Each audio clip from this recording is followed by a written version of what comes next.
This control is for the TV and basically the cable box. To turn on the cable box to watch all of the TV shows, press the button on the right, this one.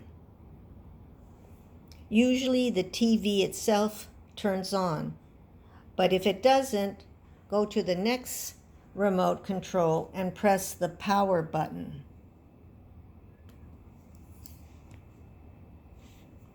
That should turn on the TV.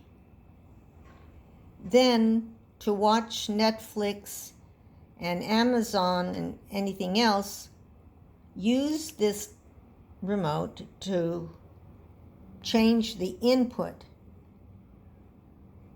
Press that button.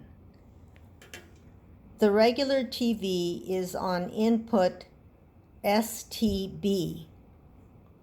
To get to the Fire Stick stations, Amazon and Prime, change the input to HDMI 2.